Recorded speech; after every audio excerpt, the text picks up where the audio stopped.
Hello student, welcome to my channel Satyug maths. Dear students, मैंने आप लोगों को कल एक्सरसाइज 2.2 के इंट्रोडक्शन के बारे में बताया था। अगर आप लोग उसे देख लिए होंगे तो आप लोग को यह एक्सरसाइज बनाने में थोड़ी सी भी तकलीफ नहीं होगी। तो एक्सरसाइज 2.2 का पहला क्वेश्चन देखिए, जो स्टेटमेंट है अपने बुक से मिला लीजिएगा। उसमें कहता क्या है कि निम्नलिखित बहुपदों के शून्यक ज्ञात कीजिए। सबसे पहले आपको इसका शून्यक ज्ञात करना होगा और उसके बाद बोलता है कि शून्यकों तथा गुणांकों के बीच के संबंध की सत्यता की जांच करना है। तो देखिए, सबसे पहले हमको शून्यक निकालना है। तो कल मैंने आप लोगों को बताया था कि किसी बहुपद का शून्यक तभी निकलता है जब बहुपद को हम जीरो के बराबर कर लेते हैं। तो यह जो बहुपद है द्विघात बहुपद है और इसके दो शून्यक निकलेंगे, एक जो होगा अल्फा, एक जो होगा बीटा। और एक्स चर में है तो एक्स के ही वो मान होंगे, एक्स के ही वे मान होते हैं अल्फा और बीटा। तो सबसे पहले हम क्या करते हैं कि जो ये x square minus 2x minus 8 है, इसको सबसे पहले हम जीरो कर लेते हैं बराबर। ठीक है, क्योंकि किसी बहुपद का शून्यक तभी ज्ञात होगा जब बहुपद मेरा जीरो के बराबर आए। जीरो के बराबर कर लें, तो जीरो के बराबर मैंने कर दिया। आप लोग 9th क्लास में गुणनखंड पढ़े होंगे। अगर भूल गए हों तो हम थोड़ी सी आप लोग को याद दिला देते हैं। देखिए, यहाँ पर 1 लुप्त है यानी छिपा हुआ है और यहाँ 8 है। तो 8 में और आप 1 से पहले इस किनारे किनारे वालों को गुना कर दीजिए, 8 हो गया। अब इस बीच वाले पद को दो भागों में बांटना है।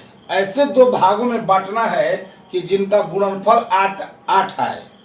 ठीक है, तो मान लीजिए कि अगर हम 4 दूनी 8 करते हैं तो 8, पहले आप यहीं से चेक कर लो। मानिए 8 एकम भी 8 होता है, पहले इस पर चेक कर लो। 8 एक जोड़िएगा तो 9 होगा, यहाँ 9 है नहीं। और 8 में से 1 घटाइएगा तो 7 होगा, 7 है यहाँ नहीं। तो 4 दूनी 8 पर हमने चेक किया तो 4 में से अगर 2 घटाते हैं, मानिए जोड़ते हैं तो 6 आता है, तो 6 तो नहीं है, लेकिन 4 में से 2 घटाइएगा तो 2 हो जा रहा है, यानी यह वाला आपको संतुष्ट करेगा। तो क्या करेंगे, एक्स स्क्वायर और हमको घटाने पर आएगा 2, तो क्या करेंगे, घटाव की क्रिया क्या होती है, प्लस और माइनस में। तो उसमें क्या होता है कि जिसमें से घटाइएगा उसका ही साइन होता है जो बड़ा होगा। तो माइनस लाने के लिए हमको -4x रखना होगा और प्लस कर देते हैं क्या चीज, 2x, क्योंकि x जाति में ना है, x चर में ना है, तो इसलिए x टर्म में हम x चर में लिखेंगे। तो देखिए 4 में से 2 घटेगा तो क्या होगा, 2, और माइनस में से घटाए हैं तो माइनस का चिन्ह हो गया, और -8 बराबर आपका क्या हो गया, 0। अब क्या करते हैं कि दो दो पद से कॉमन लेते हैं। ये 9th में पढ़े होंगे आप लोग, गुणनखंड। अब दो दो पद से कॉमन लेंगे, इन दोनों से आपका कॉमन क्या आएगा, x। तो यहाँ 2 ठो था, 1 ठो बाहर आ गया तो अंदर x बच गया 1 ठो। अब माइनस है तो माइनस दे देना, और ये x तो बाहर आ गया है तो यहाँ क्या बचा, 4, तो यहाँ 4 दे दिए, और प्लस है तो प्लस दे दिए। अब देखिए दोनों से 2 कॉमन आ रहा है, क्योंकि यहाँ भी 2 है और 2 चौका 8, 2 यहाँ भी है तो 2 कॉमन आ गया। तो यहाँ क्या बच गया, x और -4 बराबर क्या हो गया, 0। यहाँ फ्रंट में प्लस है तो अंदर का साइन नहीं बदलेगा, लेकिन अगर यहाँ फ्रंट में माइनस होता तो ये साइन भी क्या हो जाता, बदल जाता है, ध्यान रखिएगा। अब देखिए ये दोनों अब समान हो गए, एक जैसा हो गया, यानी भी कॉमन आ जाएगा, कॉमन के रूप में निकल गया x -4 और इंटू में क्या बच गया, x और +2 अब बराबर 0। देखिए बीच में गुना का चिन्ह है, इंटू है। अगर ये वाला पहले निकालते हैं, अगर x -4 आप निकालते हैं तो गुना में है, तो ये वाला चीज 0 के बाटा में चला जाएगा, यानी 0 बाटा में क्या आ जाएगा, x +2। और 0 में किसी संख्या से भाग दीजिएगा तो आपका क्या हो जाएगा, 0। तो क्या करते हैं हम कि x -4 जब निकालेंगे तो ये चीज 0 के बाटा में जाएगा, तो क्या बन गया, 0। इसलिए x बराबर -4 इधर गया तो क्या हो गया, प्लस। और जब x +2 निकालिएगा तो गुना में यह है बीच में, तो ये वाला चीज जब इसके बाटा में जाएगा तो ये भी हो गया 0, और इसलिए x बराबर +2 इधर गया तो क्या हो गया, -2, यानी कि आपके शून्यक जो थे, एक आपका 4 हो गया और एक आपका क्या हो गया, -2 हो गया। यानी एक अल्फा का मान है और एक आपका बीटा का मान है, एक अल्फा का मान और एक बीटा का मान, यही दोनों शून्यक आपका जो x का वैल्यू है वो आपका निकल गया।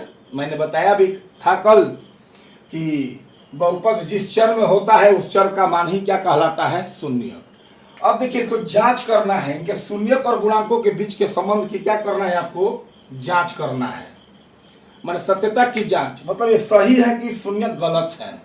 तो इसके जांच के लिए क्या बताए थे कल हमने, दो संबंध गुणांकों और शून्यकों के बीच में संबंध बताया था, दो ठो। एक क्या, अल्फा प्लस बीटा बराबर -b बटा a, यानी शून्यकों का योगफल, और एक बताया था मैंने अल्फा इंटू बीटा यानी शून्यकों का गुणनफल बराबर c बटा a।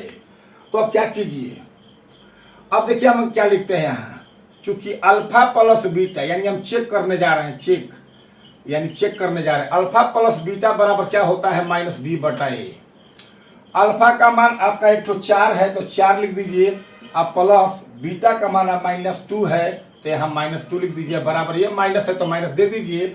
और कल मैंने भी बताया था कि एक्स स्क्वायर के पास जो वैल्यू होता है, जो एक्स स्क्वायर का गुणांक होता है वो a का मान होता है, और एक्स का जो गुणांक होता है वो b का मान होता है, और ये प्योर कांस्टेंट यानी अचर होता है। तो एक्स स्क्वायर के पास किसका गुना हुआ है, देखिए एक गुने एक्स स्क्वायर, एक गुने एक्स स्क्वायर क्या होगा आपका, एक्स स्क्वायर है। तो एक्स स्क्वायर का गुना क्या है, 1, यानी a का मान क्या हो गया आपका 1, और b किसका गुणांक होता है, x का, तो x का गुणांक क्या है, -2 है। तो यहाँ b के जगह हम लिख देंगे -2 बटा में a के जगह क्या लिखेंगे, 1, क्योंकि एक्स स्क्वायर का गुणांक क्या है, 1 है। अब देखिए 4 प्लस -2, ये माइनस माइनस प्लस और 2, नीचे तो 1 इसी तरह छिपा हुआ रहता है, और 4 में से 2 जाएगा तो 2 बराबर 2। तो देखिए योगफल के हिसाब से हमारा ये दोनों बराबर आ गए, यानी कि श्योर है कि सही है कि ये जो 4 - 2 है इसके शून्यक हैं। लेकिन अभी नहीं, एक गुणनफल से भी आपको चेक करना पड़ेगा, क्योंकि दो संबंध होते हैं। फिर क्या होता है, पुनः अल्फा इंटू बीटा बराबर होता है क्या कि c बटा a। अल्फा का मान 4 है ही, इंटू का मतलब गुना -2, और c क्या है देखिए यहाँ अचर -8, 8 के पहले माइनस है तो -8 में हो गया, तो -8, और a बोले है ना कि एक्स स्क्वायर का गुणांक 1 है, तो यहाँ बटा 1 हो गया। अब देखिए 4 में -2 से गुना कीजिएगा -8, और यहाँ -8 है ही, और नीचे 1 तो छिपा हुआ रहता है। यानी कि गुणांकों और शून्यकों के बीच के संबंध दो होते हैं, अल्फा प्लस बीटा बराबर -b बटा a, एक होता है अल्फा इंटू बीटा बराबर c बटा a, जो कि अल्फा प्लस बीटा बराबर लेने पर भी ये दोनों मान सही हैं, बराबर हैं, और अल्फा इंटू बीटा के बराबर लेने पर ये भी दोनों क्या आ गए, बराबर आ गए। यानी 100% सत्य है कि ये जो है इसी के शून्यक है। ठीक है।